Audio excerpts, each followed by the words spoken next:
All right, so I'm grateful for your time. If you're wondering, the program you are on is just Midday Live, and this is the platform where we bring you up to speed on some of the latest stories happening just in and around the local terrain. This afternoon, I take you to our world of business and give me the opportunity because I want to talk about industry first. Here, the chairman of the Greater Accra Regional Chamber of Commerce and Industry, Clement Osei-Amoako, says multi-taxes have reduced the competitive advantage of businesses in the export sector to other countries. He explained the tax situation in the country has been one of the challenges hampering the growth of industry in the country today.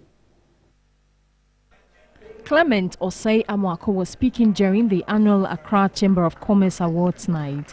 He expressed worry about the multi-taxation businesses are facing. He observed the situation has been a disincentive to growth of businesses, which has resulted in the collapse of businesses. The chairman of the Accra Chamber of Commerce and Industry indicated a recent hike in utility tariffs will increase costs of production, while having a pass-through inflationary effects. Range is very astronomical, and more so, the timing is not favorable. Assets together with labor that you put together for production, you realize that you will not be able to produce to full capacity, and for that matter, the cost of production becomes very high. The government should stretch its wings and make sure that everybody who is enjoying that facility pays a little bit to cushion the overburdening on the industry. He urged government to come out with clear-cut policies to ensure an enabling environment for business. We want a conducive environment that will not jeopardize whatever as businessmen we want to do. And some of this constraint is the doomsaw that I'm talking of. We want a situation where the private sector, when you move into your business, you have a free will to decide and forecast into the future. Enabling environment can also come in a form of inflation, can come in a form of exchange rate.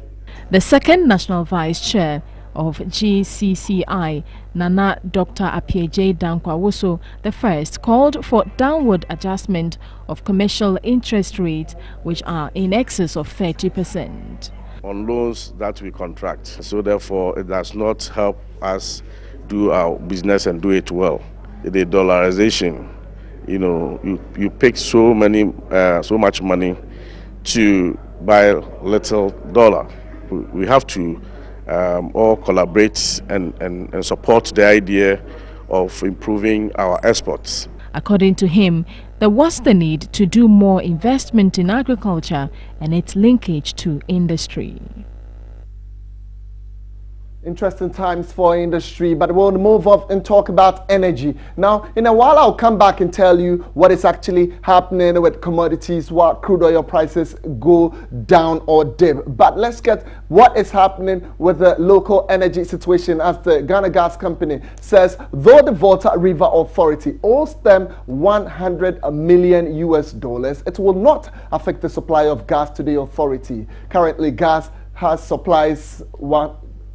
Ghana Gas supplies 110 million cubic standard feet of gas to the VRA. Frequent power outages in the country has raised concerns. System controllers and distributors who are bent on finding a lasting solution to the crisis. The Electricity Company of Ghana in January this year began a 24-hour load shedding exercise, which was attributed to the shortfall of power supply in the country. Since June this year, 100 megawatts has been added to the national grid due to the operations of the Tico thermal plant at Abuadze. This has reduced the power deficit to about 200 megawatts during peak hours. But power producers blame technical and commercial losses in generation and distribution of power for the current situation.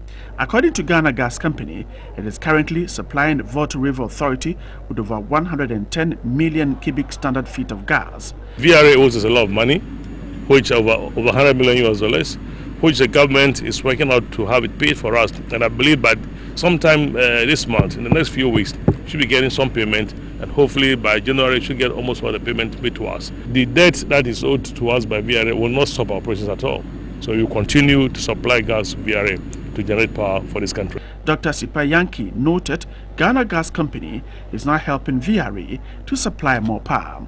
When you add the 516 being produced by Kosombo and 120 by Bui, it gives you 636 megawatts of power, while with 115 million standard feet of gas that is being transported to VRA, VRA is producing 650 megawatts power. So I'm saying we are supporting VRA to produce more power without gas than Bui and Akusumbo. He assured even though VRA owes Ghana Gas $100 million, gas supply will continue.